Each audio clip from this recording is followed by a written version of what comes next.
Hello, welcome to Your Health. I'm your host, Lisa Hart. Artificial intelligence has changed in radiology and will continue to change the way radiologists do their job. It isn't perfect, and it's not a replacement for a human, but it is a collection of algorithms, machine learning tools, and sophisticated neural networks. Now today I'm joined by Dr. Lawrence Tannenbaum and Dr. Susie Bash, who are both with one of the world's largest radiology networks, Radnet. During the next half an hour, we will be discussing what artificial intelligence is, how it's helpful in radiology at Radnet, and where the technology goes from here. Thank you both for joining me today. How are you? Doing great. Thank you for having us. Right. Now, before we get into what artificial intelligence is, I'd both like you to give me a background of sort of, where you come from and how you arrived in this particular arena. Why don't we start with you, Susie? Sure. I went to medical school, University of Illinois, went to UCLA for my residency and fellowship in neuroradiology, and then I joined Radnet about 16 years ago. And I really sort of developed I do 100% neuroradiology, which is imaging of the brain and spine. And I would say probably, I've been using artificial intelligence for a long time, 15 years in my clinical practice. But I really started getting a growing passion for it as more and more AI companies started, coming into existence. And I started learning more and very interested in how it can enhance patient care and really, all kinds of advanced techniques for neuroimaging. And so it's really been my passion, I would say, for the past 3 years. Okay, all right. And how about you, Dr. Tannenbaum? Well, aside from studying at the school of Dr. Bash and artificial intelligence as a routine, I have been in radiology for some 35 or so years. Okay. And with Radnet in this administrative role as Chief Technology Officer for about 6. And as you might imagine, with a big imaging organization, these tools, which can augment human capabilities as well as add efficiency and workflow and quality across the board, are important to us. I've been immersed in that ever since it became a thing in radiology back in 2017. Yeah, so it's been around for a little while, but as you mentioned, there are more and more companies who are bringing more technology to the plate, in which you can obviously speak to in just a little while. So let's talk a little bit about what artificial intelligence is. I mean, in radiology, it's something different than in any other type of arena. However, the artificial intelligence definition is somewhat similar across the board. Would you agree? Yes. So, we hear a lot about artificial intelligence in recent years. And artificial intelligence, or AI, is a means of using computers to enhance human thinking. And it doesn't just allow thought augmentation, but it actually improve quality and accuracy and efficiency. Mm-hmm. So we want computers to really take us to a place that we can't go ourselves. And AI can do that. And having said that, we also want computers to take us to a place that we can go, but we don't want to go. For example, doing mundane, labor-intensive things. And AI can also help in that regard. Right. And so, one of the questions, why do we hear so much about it now and not really 20 years ago? And that really has to do with the currency of computers, which is data. So first of all, we have a lot more data available to us now. And secondly, computers are now sophisticated enough to analyze large volumes of data and recognize patterns. Mm-hmm. And it turns out that computers are actually better than humans at recognizing patterns. Right. And so through something that we call neural networks, we can actually teach computers to answer questions that can enhance human capabilities. And one of the things I find very fascinating is that these deep learning algorithms that we use with AI can actually get better over time on their own. If you feed them more data, they can improve, which is just incredible. And so that's really useful in all arenas. But for me, as a neuroradiologist, I'm particularly interested in how it can improve medical imaging. Right. And so AI is really poised to revolutionize not just medicine, but all occupational sectors throughout the world. Right. So really any part of our lives that is impacted by a technology, in my opinion, will soon be completely transformed by AI. And again, it's not something that we need to fear, but this is the way the future is going. And we're here to reap the benefits of it and work hand in hand alongside with AI. Again, humans are necessary. AI can't do it on its own. It's just a tool. Although computers are better at pattern recognition, I think humans are really better at global reasoning. And so we really need both. But when we work together, we can really, really come in to do extraordinary things that can help patients. Right. And you and I had a discussion before for this day program, and we had talked a lot about the fear of maybe a radiologist would say, gosh, well, am I even going to be needed anymore? So do they need to worry, and as people have jobs that are including AI, do they need to be worried that they're going to be replaced? Well, I think it's clear that they need to be very afraid. In all honesty, this was a big fear in radiology. As a matter of fact, my first few presentations were about allaying that fear. But in reality, computers do certain things really, really well, and certain things they're completely inept, even today. We like to say that that hard things for us, like looking through jillions of pages of reams of information, are really easy for a computer. Mm-hmm. Okay, but easy things, recognizing your mother, walking across the room, picking up a pencil, are hard. Okay, so what computers do are a wonderful job of picking up what data science people would call an anomaly. What we might call an abnormality in radiology. There's a fracture, there's a tumor, there's a stroke. The computer sees it as an anomaly. This doesn't meet the pattern of what I've been trained on. Mm-hmm. Okay, It does a wonderful job with that, but it doesn't do a very good job at perspective. A human can take disparate pieces of information, synthesize that very quickly without even thinking, and give you a perspective on it. Computers can't do that. Right. Computers can do a wonderful job seeing that, maybe even better than we can. You will see some of these reports are fallacious based on bad science and bad reporting, better than a radiologist did this, better than a radiologist did that. But there's no question that it can, on its own, sometimes exceed human performance, and the synergy of human and computer will almost always exceed human performance. So it will do that for us, but will not give us the perspective that humans can bring. So the combination of human and computer generally will give a better result, and whether it's getting rid of the drudgery that Dr. Bash talked about. We don't go to school for 20 some odd years to measure things. Yeah. Okay. You want perspective, you want experience, you want wisdom, but measurements, I don't need to do that. Computers can do measurements so well. Right. That's one of the great things that it does. It segments everything in 3 dimensions and makes it beautiful. So. At this point, I've actually forgotten the original question you asked me, but I hope I've answered it. In that, I don't think there is reason for fear. Right. I don't think, to my knowledge, and to any publicly published information, that any radiologists have lost their jobs. I do think that our efficiency has gone up. That as these tools proliferate, our quality, the net quality that we can produce as humans with computer tools on our shoulder, is increasing.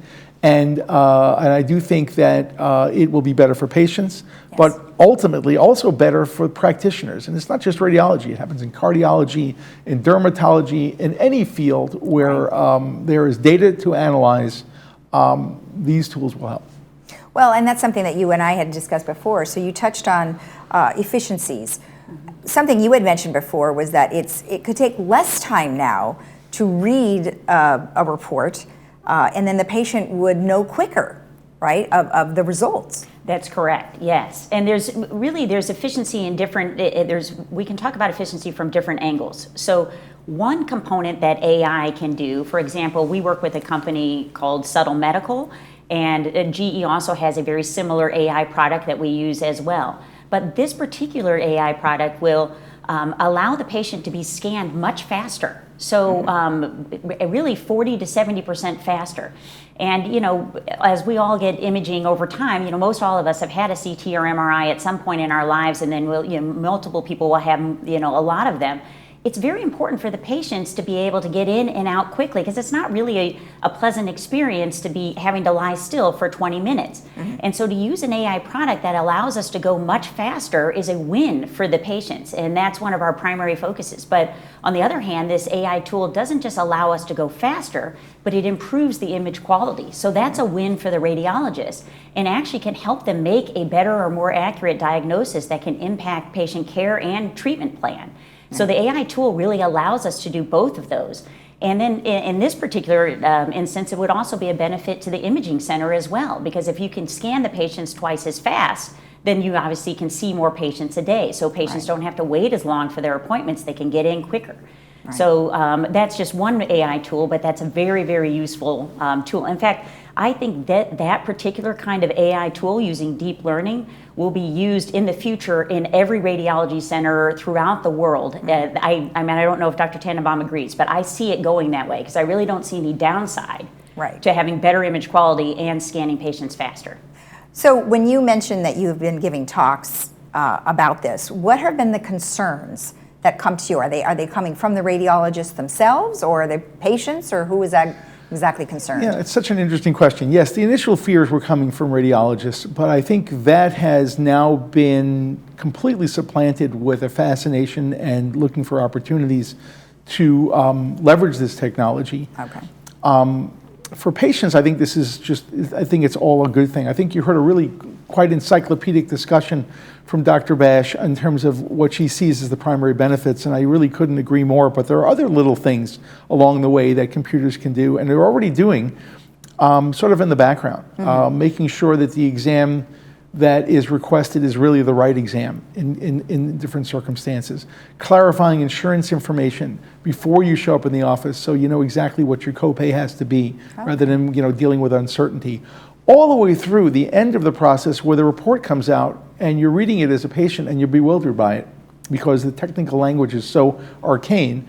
This can be, you can actually have these tools read the report and then write a version that is more appropriate for the patient. Oh, wow. Yes. Okay. A layman's version. A layman's really? version. Wow. Yeah. So these are all things that are actually happening all around, and some of them are actually happening sort of in the dark where you don't see them, but they're making a huge impact. On the other hand, when you're actually a radiologist or a patient and who's gone in for an examination, the comfort level is higher, the quality level is higher.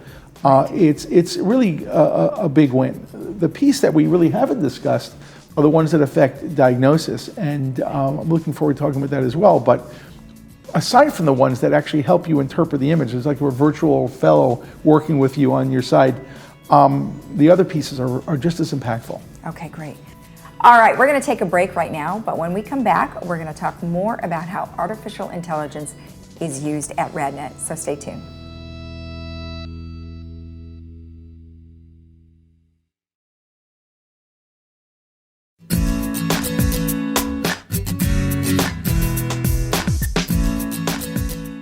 Welcome back. Well, now we're going to dive even further into artificial intelligence and how it is used at Radnet facilities. So both of you, I know, would love to talk about this. So I'm going to start with Susie and have you tell me, just, you and I talked before about how it's being used, but let's go a little further into that. Sure. Okay, so Radnet has always been very patient-centric and forward-thinking, and so they have been wonderful about incorporating AI. Again, I've been using it for a very long time, but there are a lot of different AI companies out there that have different products, and some products are more suited for the outpatient setting, like what we do at Radnet, and some are more suited for the inpatient setting. And so let's start a little bit with some of the things that we use at Radnet. So, for example, Radnet integrated a company called Nulogix, and that helps us with billing. And billing is one of those things that, again, can be sort of a labor-intensive thing, and it's easy for humans to make errors sometimes. So AI can be very helpful in that regard. They also integrated a company called White Rabbit, which has their AI product has an app on the cell phone that helps patients remember when their mammograms are due, and patients seem to really enjoy interacting with that app. And we also are now moving into cancer screening. So there's a company called Ezra that can help detect prostate cancer early. And it doesn't just help detect it, but it can actually measure the volume of the tumor, and it makes it very easy for us to see and to track over time. And then also there recently, Radnet integrated a company called Deep Health. And that's very, very exciting. Actually, there's an article published recently in Nature, but their AI product can detect breast cancer on mammograms up to 1 or 2 years before even expert radiologists. So it's a wonderful tool that will be commercially available that can really help, I believe, save lives. And so something that will work hand in hand with the radiologist. Now, I'm sorry, I didn't mean to cut you off, but we have the video here of I believe it was the Ezra. So what are we looking at? this is the prostate. And this is just sort of a three-dimensional view of the prostate. And so it will measure the entire volume of the prostate, and then if there's a tumor, that tumor will show up inside that, and it will measure the volume of the tumor as well. Okay, and how is that different from how they were looking at it before? Well, I am a neuroradiologist, so I don't do prostate screening, but MRI is very popular. Dr. Tannenbaum, you could probably add more. Well, I'm a neuroradiologist as well, but I play a prostate radiologist on TV on occasion. And essentially, you have a number of measures that we use in prostate cancer screening, and one of them is based on the volume of the prostate. So this required us to do meticulous and frankly, challenging measurements of the prostate off of individual images. And it was painstaking and probably somewhat inaccurate. Computers can do this so much more easily than we can, and much more reproducibly, and that's really what you're seeing here. Okay. Is an automatic extraction of the three-dimensional volume of the prostate, a key clinical parameter, and done automatically for you, so that the radiologist can then integrate all of the other information and make a final decision. Man, that's amazing. I mean, this is where you really look at artificial intelligence and just say, wow, I mean, where's it been on this whole time, you know? Exactly. And Ezra is actually now branching into other areas as well, lung cancer screening, et cetera. And eventually, at some point, they'll get to the brain. We're excited when they get to the brain. Yeah. So that's one area. AI, Dr. Tannenbaum actually works with Philips on a AI pilot program that helps us identify patients who are at high risk for no-shows, and can help give a reminder call and help us know which patients might not show up, just to make the workflows go more easily. And then where one of my real passions is in quantitative volumetric MRI. I've been using this AI technology for 15 years in my clinical practice. There's different AI products. The two main companies are Cortex and also Icometrics. Okay. And basically, quantitative volumetric MRI is, really all that means is it's measuring substructures in the brain.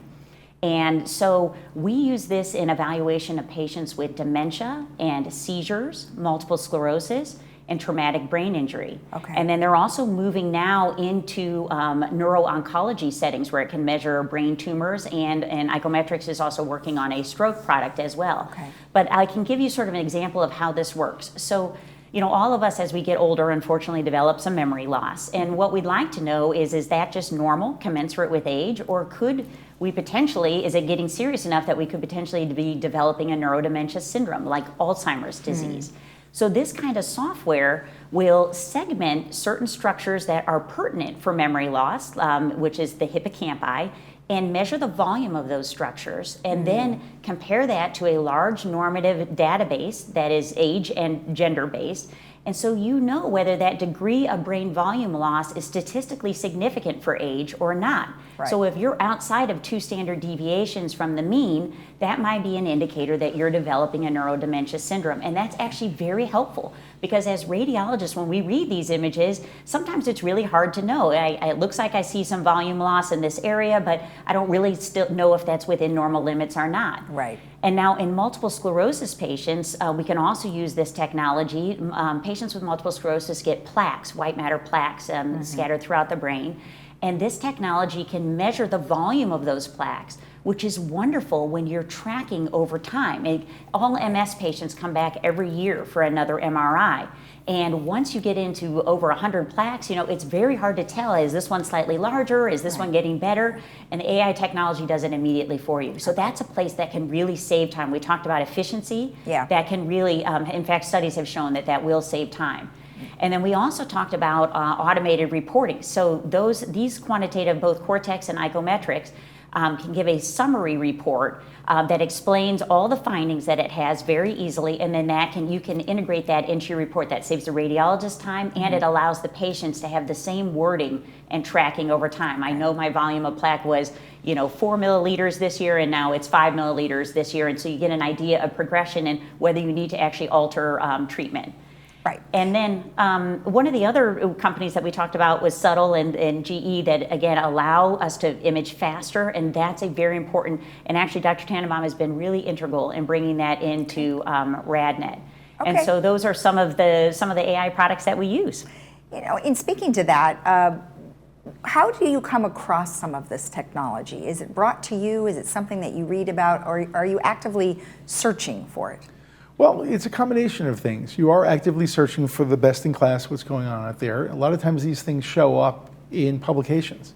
So the publications, we read our journals every month, and in this day of computerization and social media, these things blast their way at you. I get on every morning and I will hear about all the latest papers, and then I'll just do my job and promote the ones that I like and make them, disseminate that knowledge. So it comes to you, but you can also get in deeper and search for it every day. And since it is so integral to what we do, we watch over the industry. We look for these changes, and we look for some of these developments. Is really what I'm about to say. Right. And then when Dr. Bash was talking about cortex, you definitely can see when we were looking at the video.